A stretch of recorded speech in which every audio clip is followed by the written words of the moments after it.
Bienvenue sur Africa 24 dans cette nouvelle édition de l'Africa Tonight. Voici les titres. Premier tour de l'élection présidentielle en Tanzanie. Ce mercredi, le scrutin se tient en même temps que deux autres élections qui se déroulent dans un climat caractérisé par une montée de tensions entre pouvoir et opposition. L'opposition représentée par 14 candidats qui affronteront le très contesté président sortant John Magufuli. En Guinée, la victoire du président Alpha Condé continue d'embraser le pays. Les émissaires de l'ONU, de l'Union africaine et de la communauté de développement de l'Afrique de l'Ouest étaient sur place au plus fort de la crise politique afin de trouver des solutions de sortie de crise. Le Covid-19 continue de s'étendre dans le monde. Plusieurs gouvernements renforcent leurs dispositifs visant à freiner la propagation du virus. Le continent africain, jusqu'ici relativement épargné, est-il à l'abri d'une deuxième vague? Le décryptage à suivre dans ce journal. Qui succédera au président John Magufuli, candidat à sa propre succession. Les Tanzaniens sont appelés aux urnes dans quelques heures pour les élections générales qui se tiennent ce 28 octobre. Un vote notamment pour l'élection présidentielle qui va se dérouler dans un contexte marqué par des reproches à l'endroit de la commission électorale accusée d'être inféodée au régime en place. Nathalie Mo. Les taux se resserrent de plus en plus autour de l'opposition tanzanienne à quelques heures des élections générales du 28 octobre 2020. Les partis opposés au pouvoir dénoncent un difficile accès aux accréditations pour leurs observateurs. Nouvel écueil dans un processus électoral qui s'avère une véritable épreuve pour la démocratie en Tanzanie. Nous sommes particulièrement inquiets au sujet de divers aspects du processus électoral en Tanzanie. Il est important de noter que nous sommes dans une démarche qui consiste en la recherche de différentes méthodes capables de garantir des élections libres, justes et équitables. La Tanzanie avait autrefois acquis une réputation de démocratie la plus pacifique et la plus stable d'Afrique de l'Est. Cependant, depuis 2015, année d'accession au pouvoir du président John Magufuli, la démocratie tanzanienne montre des signes de fragilité. Les partis d'opposition se sont vus interdire le droit de tenir des manifestations publiques et certains de leurs membres arrêtés ou contraints à l'exil. Rappelons que Tundu Lissu, principal candidat de l'opposition pour la présidentielle, a été interpellé, accusé de sédition et sa campagne électorale suspendue début octobre. There are many challenges in terms of democratic space in Tanzania as we speak now. Il y a de nombreux défis en matière de démocratie en Tanzanie actuellement. Les partis d'opposition ont émis des plaintes au sujet de l'accès à un espace d'expression politique égal à celui du parti au pouvoir. Ceci englobe la liberté de mouvement ainsi que la présence dans les médias traditionnels, mais aussi sur les réseaux sociaux et sites officiels en ligne. The right to assemble, it covers the right of movement. Selon les autorités électorales tanzaniennes, plus de 29 millions d'électeurs sont appelés aux urnes pour les élections générales dans le pays. La population espère une élection libre et équitable le 28 octobre prochain. Suite aux violences post-électorales qui ont éclaté en Guinée après l'élection présidentielle qui a abouti à la réélection du président sortant Alpha Condé, un troisième mandat, une réélection controversée, des émissaires de l'ONU, de l'Union africaine et de la CEDEAO se sont rendus dans le pays afin d'évaluer la situation. Corinne Kamsefem. L'heure est à la diplomatie préventive en Guinée alors que le pays frôle un nouveau cycle de violence après le scrutin présidentiel du 18 octobre. Des émissaires des Nations Unies, de l'Union africaine et de la communauté ouest-africaine sont arrivés dimanche 25 octobre en Guinée pour tenter d'apaiser les tensions qui ont gagné en intensité depuis la proclamation des résultats provisoires par la Commission électorale nationale indépendante, résultats qui font du président sortant Alpha Condé vainqueur dès le premier tour. Je réitère la volonté de l'Organisation des Nations Unies de soutenir les efforts du pays pour désamorcer rapidement les tensions, promouvoir le dialogue et la cohésion nationale. Déjà ce lundi 26 octobre, le Front national de défense de la Constitution annonçait la reprise de ces mouvements de protestation suspendus il y a quelques semaines en raison de la campagne électorale. Par ailleurs, les dénonciations de fraude électorale de l'opposant Cellou Dalein Diallo se renforcent avec quelques accusations portées par certains membres de la Commission électorale nationale indépendante. Ceux-ci appellent à une nouvelle élection, toute chose que condamne le camp du candidat vainqueur. Se retirer des opérations de la CENI est devenu le sport favori des représentants de l'opposition au sein de cette institution. Une opposition qui, en l'occurrence, cherche désespérément à jeter le discrédit sur le processus électoral. Ces deux départs, qui interviennent quasiment à la fin des opérations de la CENI, ne sauraient remettre en cause le processus électoral et la sincérité des résultats.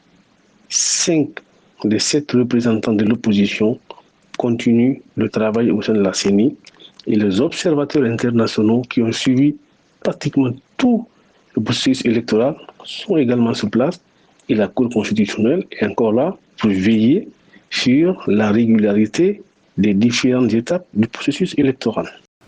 Dans l'attente de la confirmation des résultats et de la phase d'examen des recours à la Cour constitutionnelle, la communauté internationale et la société civile continuent d'appeler les forces politiques et leurs militants à la retenue. Les violences électorales ont déjà fait des victimes de part et d'autre.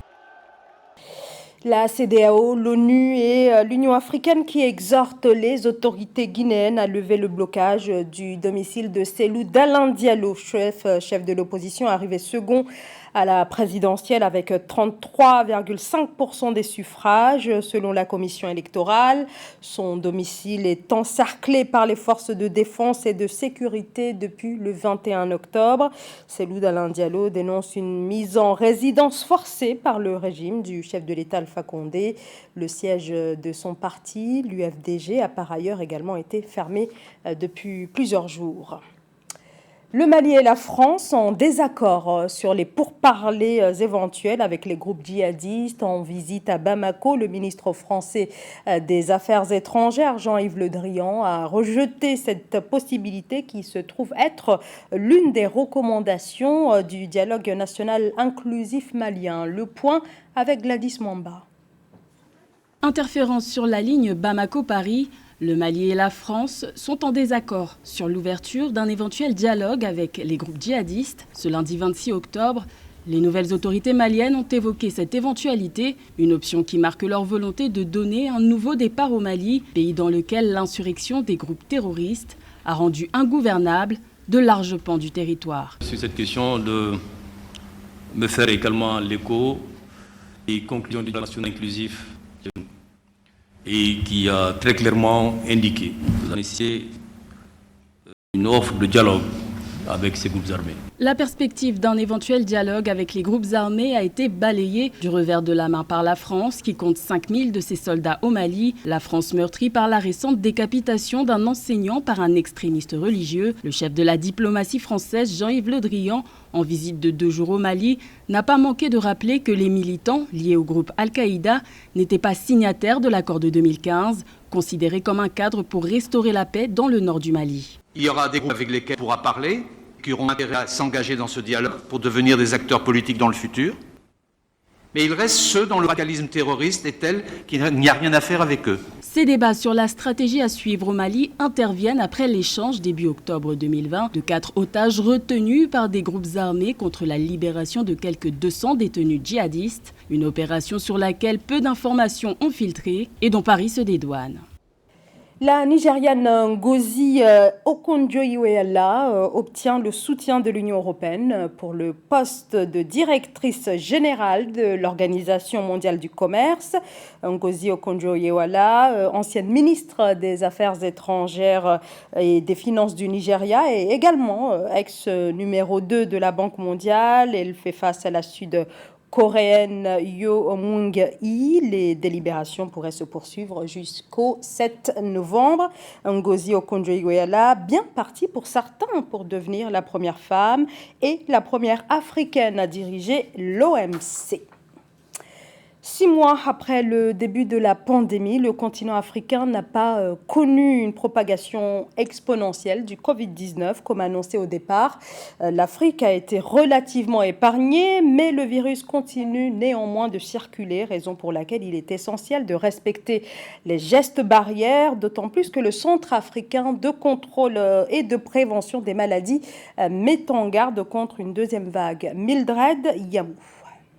Avec un risque d'une deuxième vague de contamination au Covid-19 en Afrique, le Centre africain de contrôle et de prévention des maladies appelle à plus de prudence. Lors de son dernier briefing du 22 octobre 2020 dans la capitale éthiopienne Addis Abeba, l'institution de l'Union africaine a dressé le dernier bilan officiel de la pandémie en Afrique. Le continent africain enregistre désormais plus d'1,6 million de cas de Covid-19, soit 4,1% des cas mondiaux d'infection. De ce chiffre, 1,3 million de personnes ont guéri à travers le continent, ce qui représente plus de 82% des cas à l'échelle mondiale de guérison. Malheureusement, nous avons enregistré plus de 40 000 décès, soit un taux de létalité de 2,4% pour 3,6% des cas globaux de décès. On note cependant une augmentation de 4% des nouveaux cas confirmés sur le continent.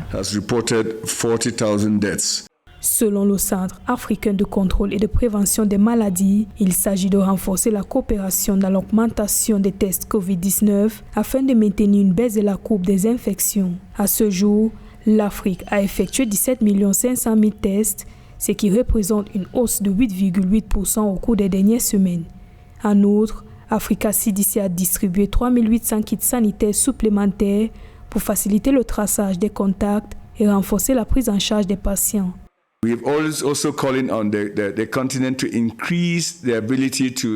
Nous invitons les gouvernements africains à augmenter les tests de Covid-19 et à intensifier la prise en charge des patients. Nous appelons ainsi à renforcer l'identification des épicentres de la maladie pour empêcher une vaste propagation. Les Africains ne doivent pas se relâcher en ce qui concerne le port du masque et le lavage des mains. Les gouvernements devront assurer la disponibilité de ces derniers et sensibiliser les populations sur leur usage.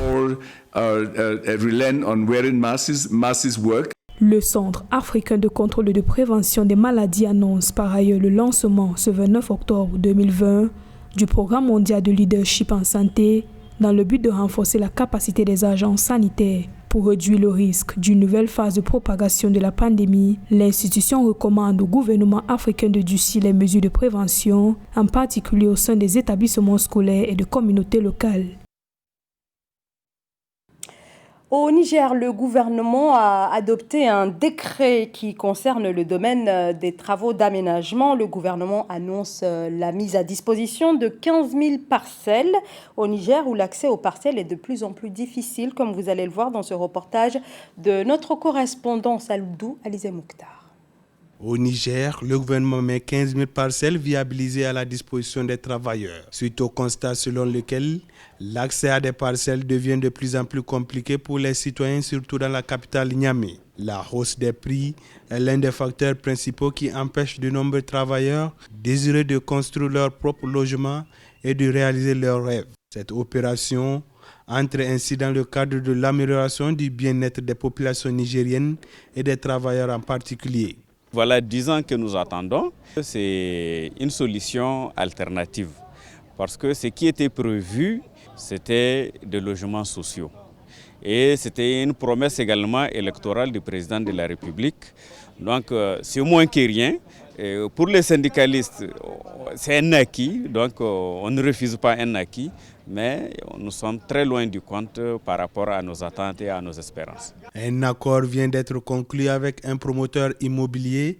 Selon les autorités, pour la mise à la disposition des travailleurs nigériens, ces parcelles viabilisées et clôturées. Émanation du volet construction de 5 000 logements sociaux du programme de la Renaissance du président de la République Issoufou Mahamadou. Elle est aussi la concrétisation de l'une des recommandations des dernières sessions du Conseil national du travail. Donc nous, organisations syndicales, on s'est dit qu'à l'impossible nul n'est tenu et nous avons accepté le principe, mais très malheureusement, même cet engagement du gouvernement ne se concrétise pas encore.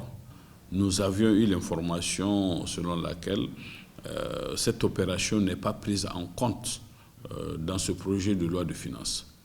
Le coût de ces parcelles est à payer sur une période de 7 ans. Quant aux futurs acquéreurs, ils ne supporteront que le coût de la clôture qui sera remboursé sur une période d'1 à 7 ans en fonction des revenus. L'alliance entre le moderne et le traditionnel, certains artistes misent sur cette ligne. Au Bénin, le groupe Chaos Élégant mélange hip-hop et rythme traditionnel dans la création autour de la danse. Reportage signé Lefty Mnou. Guindo Aruna, danseur professionnel de la musique urbaine hip-hop, développe de nouvelles danses hip-hop mixtes, rythme traditionnel et musique urbaine à Cotonou. Regroupé au sein de la plateforme de création du hip-hop expérimental dénommé Chaos Élégant, Aruna Guindo et de jeunes danseurs s'investissent en vue d'asseoir une nouvelle danse hip-hop identitaire béninoise. La pièce de danse est intitulée Tendjan. Elle constitue un chenal entre le zéli, rythme traditionnel de la cour royale d'Abomey, et le hip-hop pratiqué à Cotonou. Moi, je voudrais spécialement que les gens viennent au Bénin et considèrent que les spectacles que nous faisons ici sont aussi meilleurs que ceux qu'on peut voir à l'extérieur. Donc c'est un peu le défi dans lequel je suis, avec tous les gars qui sont dans le milieu. Guindo Aruna œuvre pour la renaissance de la danse urbaine à Cotonou et la promotion des danses traditionnelles. De nombreux concepts se créent et de nombreux jeunes s'approprient davantage la danse hip-hop. À l'occasion de la présentation de la création Tendjan, les membres du groupe Hyde Pop se sont brillamment exprimés à la finale du Battle Wachemi All Style. Nous avons démontré que les danses urbaines, même si elles viennent d'ailleurs, peuvent s'adapter sur nos rythmes africains, locaux et tout. Pas besoin forcément de les séparer, de faire une ségrégation entre les styles et les genres. La danse urbaine, elle est universelle et elle peut s'adapter partout. Donc notre contribution, elle est là et elle est présente. Moi j'ai commencé la danse il y a 6 ans. Donc j'ai intégré la compagnie Drum Keys il y a de cela 5 ans. C'est là que j'ai fait la connaissance de Nadal ici présent. Comme il vous l'a dit, actuellement nous fonctionnons en trio, je vais dire, avec Sam. Et on essaie de continuer à travailler pour pouvoir donner le meilleur de nous-mêmes à chaque fois. Le secteur de la danse est confronté à de nombreuses difficultés, notamment le manque d'écoles de formation, d'infrastructures d'apprentissage et de programmes de révélation de talents. Guindo Aruna milite pour la promotion des danses urbaines contemporaines locales. Ce journal a été réalisé par l'ensemble de la rédaction. Merci de votre fidélité. Dans un instant, une nouvelle édition de l'actualité sur Africa 24.